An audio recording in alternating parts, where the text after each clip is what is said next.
قادر علی ان ينزل آیۃ ولکن اکثرهم لا یعلمون وما من دابۃ فی الارض ولا طائر یطیر بجناحیہ الا امثالکم ما فرطنا فی الکتاب من شیء ثم الی ربہم یحشرون والذین کذبوا بآیاتنا صم بکم فی الظلمات من یشاء اللہ یضللہ وَمَن يَشَاءُ يَجْعَلْهُ عَلَىٰ صِرَاطٍ مُسْتَقِيمٍ قُلْ أَرَأَيْتُكُمْ إِنْ آتَاكُمْ عَذَابُ اللَّهِ أَوْ آتَتْكُمُ السَّاعَةُ أَغَيْرَ اللَّهِ تَدْعُونَ إِن كُنتُمْ صَادِقِينَ بَلْ إِيَّاهُ تَدْعُونَ فَيَكْشِفُ مَا تَدْعُونَ إِلَيْهِ إِن شَاءَ وَتَنْسَوْنَ مَا تُشْرِكُونَ صدق اللہ مولانا العظیم۔ سورہ الانعام کے یہ چوتھے رکوع کی اختتامی آیات ہیں۔ منکرین حق کو توجہ دلائی جا رہی ہے۔ یہ لوگ نبی کریم صلی اللہ علیہ وسلم سے یہ مطالبہ کرتے تھے کہ کوئی محسوس قسم کا معجزہ ہمارے سامنے لاؤ کہ جسے مانے بغیر چارہ نہ ہو اور ہم اسے دیکھتے ہوئے تمہاری بات کو قبول کریں۔ تو اسی حوالے سے بات کی جا رہی ہے کہ وقالو، یہ لوگ کہتے ہیں، یہ منکرین حق کہتے ہیں، لولا نزل علیہ آیات من ربہ، اس شخص پر اس کے رب کی طرف سے کوئی نشانی کیوں نہیں نازل کی گئی، یعنی ایسی نشانی کہ جو محسوس قسم کا معجزہ ہوتی ہے اور ہم اپنی آنکھوں سے دیکھتے ہیں۔ جیسا کہ پہلے ذکر ہو چکا کہ کوئی فرشتہ اس کے ساتھ منادی کرنے والا ہوتا کہ جو اعلان کرتا ہے کہ بھئی یہ اللہ کا پیغمبر ہے، اس کی بات مانو، اگر نہیں مانو گے تو میں تم پر اللہ کی طرف سے کوئی عذاب نازل کر دوں گا۔ یا یہ کہ کتاب ہماری آنکھوں کے سامنے آسمان سے نازل ہو، اس کے ہم دیکھیں اپنی آنکھوں سے۔ تو فرمایا جا رہا ہے کہ یہ لوگ کہتے ہیں کہ اس شخص پر اس کے رب کی طرف سے کوئی نشانی کیوں نہیں اتاری گئی، تو کہہ دو ان اللہ قادر، اللہ تعالیٰ پوری قدرت رکھتا ہے، علی ان ینزل آیتن، کہ کوئی ایسی نشانی نازل کر دے جیسے تم چاہتے ہو، اللہ اس کی پوری قدرت رکھتا ہے۔ ولیکن اکثرہم لا یعلمون، لیکن اکثر لوگ جانتے نہیں ہیں۔ یعنی اللہ تعالیٰ اپنی حکمت کے تحت کرتا ہے جو کام کرتا ہے، کوئی کام اس کا حکمت سے خالی نہیں ہے۔ نشانیاں تو بے شمار ہیں، تمہاری آنکھیں ہوں دیکھنے کے لیے، کتنی نشانیاں ہیں تمہارے ماحول میں اور تمہارے اپنے جسم میں، دیکھو کچھ اشارہ بھی فرمایا اللہ تعالیٰ نے، فرمایا وما من دابۃ فی الارض، زمین میں کوئی جانور دیکھ لو، ولا طائر یطیر بجناحیہ، یا ہوا میں اڑنے والا کوئی پرندہ ہے اس کو ذرا دیکھ لو، الا امثالکم، وہ تمہاری ہی قسم کی انواع ہے، سب تم جیسی مخلوق ہیں وہ۔ ما فرطنا فی الکتاب من شیء، ہم نے ان کے تقدیر کے نوشتے میں کوئی کسر نہیں چھوڑی۔ ذرا غور کرو، تمہاری آنکھیں ہوں دیکھنے والی، تمہارے دماغ ہوں سوچنے والے، تمہارے دل ہوں فیصلہ کرنے والے، غور کرو ان پر۔ ثم الی ربہم یحشرون، پھر وہ اپنے رب ہی کی طرف سمیٹے جاتے ہیں سب۔ اب دیکھیں کتنی نشانیاں موجود ہیں۔ انسان ہوا میں اڑنے والے پرندوں کے ذرا ان کا جو سٹرکچر ہے اس پر غور کرے، اس کے لائف سٹائل پر غور کرے۔ آپ دیکھیں جتنے پرندے ہیں سب کی ساخت کیسی بنائی اللہ نے، کہ ان کے جو سینے ہیں وہ ایسے ہیں جیسے کشتی دونوں طرف ہوتی ہے، کشتی کے سرے ہوتے ہیں، تاکہ پانی میں چلتے ہوئے کشتی کو کم سے کم مزاحمت کا سامنا کرنا پڑے اور وہ پانی کو چیرتی ہوئی چلی جائے۔ اسی طرح سے بحری جہاز اسی اصول پر ہے، ویسی شکل میں بنائے جاتے ہیں۔ تو پرندوں کے سینے دیکھو کس طرح سے جب ہم ذبح کرتے ہیں ان کا سینہ کشتی کی طرح سے ہوتا ہے کہ ہوا میں کم سے کم مزاحمت، اور پھر ان کا منہ اور چونچ دیکھو کس طرح سے اسی شکل پر یہ سب ہوائی جہاز بنائے جاتے ہیں۔ ہوائی جہازوں کا اگلا سرا دیکھیں کس طرح سے پرندوں کی طرح سے بنایا جاتا ہے کہ کم سے کم مزاحمت اس کی ہو، اور اس کے پروں کو دیکھو کس طرح سے اللہ تعالیٰ نے اس کے پر رکھے ہیں کہ جو کتنے ہلکے ہیں ان میں سے ہوا نہیں گزر سکتی. یعنی اس طرح سے آپس میں ایک دوسرے کے ساتھ، ایک پر کے ساتھ دوسرا، دوسرے کے ساتھ تیسرا، پورا اس کا بازو جو ہے اس میں پر دیکھیں کس ترتیب سے ہے. جب وہ اپنے پروں کو نیچے کی طرف دباتا ہے رد عمل سے اوپر اٹھتا ہے، بلندی طے کرتا ہے. اور جب وہ اپنے پروں کو ترچھا کر کے ہوا کو پیچھے پھینکتا ہے تو وہ آگے بڑھتا ہے، آگے حرکت کرتا ہے. یعنی کس طرح سے وہ تیرتا ہے. تو تم ذرا غور تو کرو، مچھلی کو دیکھو کیسے بنائی اللہ تعالیٰ نے، کہ اس کے جسم کو محفوظ کیا کہ اس کے اوپر چھلکے اللہ تعالیٰ نے رکھ دیے، سکیلز ہوتے ہیں اس کے جسم پر. اور حیران کن بات ہے کہ اس کے پیٹ میں جب ہم اس کو کھول کر دیکھتے ہیں ایک ایئر بلیڈر اس کے اندر رکھ دیا ہے، یعنی ہوا کی تھیلی ہے اس کے اندر. وہ نکالتے ہیں پھینکتے ہیں جب مچھلی بناتے ہیں مچھلی والے تو ہوا کی تھیلی ہے. اب اس سے وہ کیا کام لیتی ہے کہ جب اس کے اندر وہ ہوا بھر لیتی ہے تو اس کا جسم پھول جاتا ہے.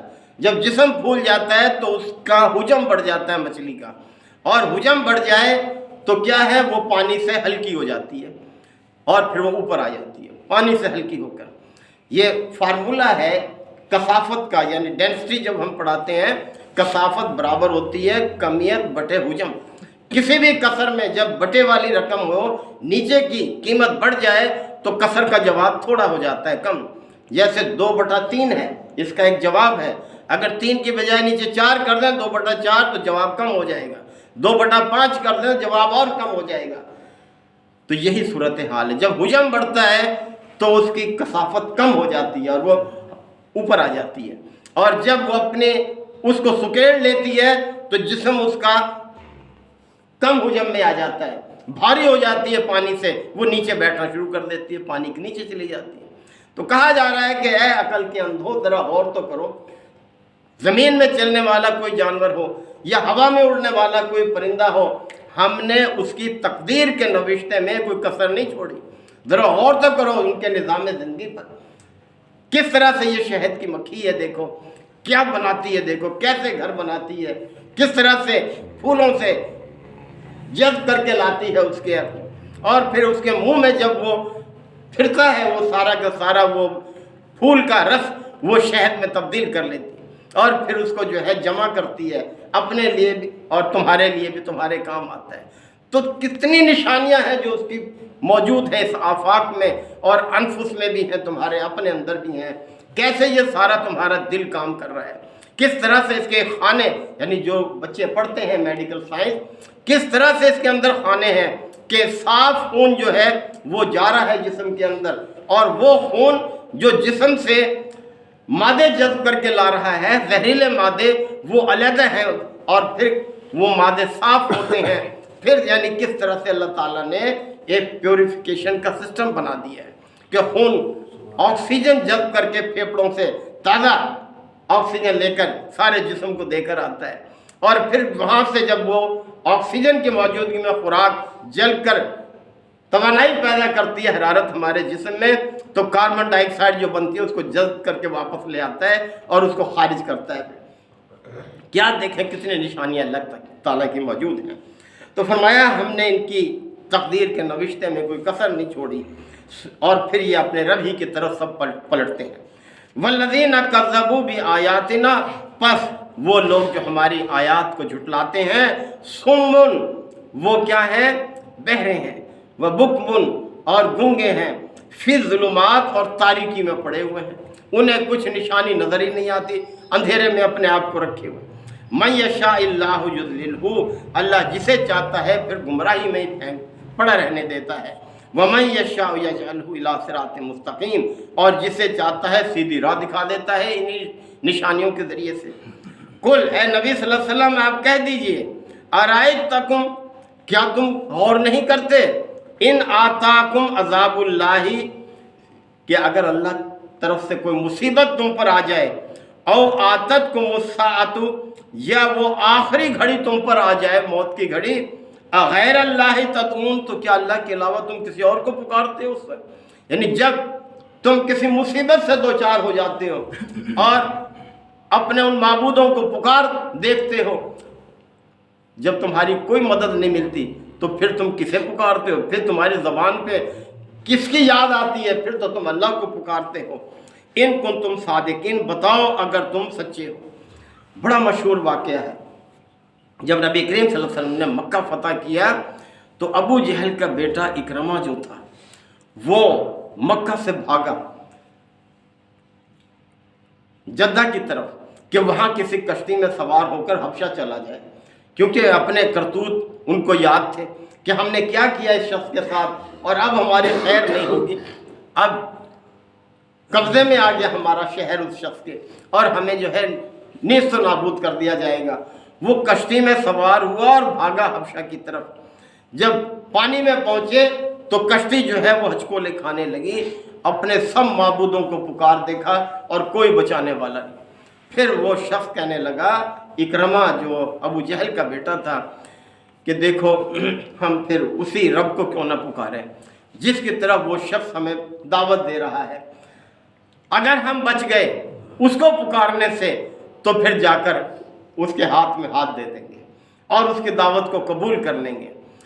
ایسا ہی ہوا پھر، یعنی جب انہوں نے اللہ کو پکارا کشتی کنارے لگی، وہ سب کے سب محفوظ ہو گئے اور پھر جا کر نبی کریم صلی اللہ علیہ وسلم کی خدمت میں حاضر ہو کر دین اسلام قبول کیا. اور نہ صرف دین اسلام قبول کیا بلکہ مرتے دم تک اسلام کے لیے بھرپور جد و جہد کی، جہاد میں حصہ لیا، بہت بڑے مجاہد قرار پائے دین اسلام میں. تو فرمایا جا رہا ہے کہ جب تم پر ایسی کوئی مصیبت آتی ہے یا کوئی آخری گھڑی تمہاری آ جاتی ہے تو پھر تم اللہ کے سوا کس کو پکارتے؟ پھر اللہ ہی کو تم پکارتے ہو. بل ایاہ تدعون، بلکہ تم اللہ ہی کو پکارتے ہو، اسی کو پکارتے ہو. فیکشف ما تدعون الیہ ان شاء، پھر اگر وہ چاہتا ہے تو تمہیں اس مصیبت کو تم سے ٹال دیتا ہے، تمہیں بچا لیتا ہے. وَتَنْسَوْنَ مَا تُشْرِكُونَ، اور اس وقت پھر تم اپنے ٹھہرائے ہوئے سب شریکوں کو بھول جاتے ہو. پھر تمہارے کوئی شریک اس وقت یاد نہیں رہتے جب تم کسی مصیبت سے دوچار ہوتی ہو. تو یہاں اللہ تعالیٰ نے دیکھیں کس انداز میں اپنی توحید کی طرف جو ہے ان کو متوجہ کیا ہے کہ اللہ ہی کا ساتھ ہے، اس کائنات کا وہ خالق ہے، مالک ہے اور فرما روا ہے، حکومت کر رہا ہے اس کائنات پر. لہذا اس چیز کو جانتے ہوئے، اس کو پہچانتے ہوئے اس کی طرف تم آ جاؤ. یہی کامیابی ہے، زندگی کا مقصد یہی ہے. اللہ تعالی ہم سب کو آیات کو سمجھنے کے عمل کی توفیق عطا فرمائے. وآخر دعوانا الحمدللہ رب العالمین. الحمدللہ وکفی وسلام علی عبادہ الذین اصطفی. ربنا آتنا فی الدنیا حسنۃ وفی الآخرۃ حسنۃ وقنا عذاب النار وادخلنا الجنۃ مع الابرار. یا عزیز یا غفار یا رب العالمین. اللہم انک عفو کریم تحب العفو فاعف عنا. اللہم من احییتہ منا فاحیہ علی الاسلام ومن توفیتہ منا فتوفہ علی الایمان. یا شافی الامراض اشف مرضانا ومرضى المسلمین. یا قاضی الحاجات اقض حاجاتنا وحاجات المسلمین. اللہم اعز الاسلام والمسلمین. ربنا تقبل منا انک انت السمیع العلیم وتب علینا انک انت التواب الرحیم. صلی اللہ تعالی علی خیر خلقہ محمد وآلہ وصحبہ اجمعین.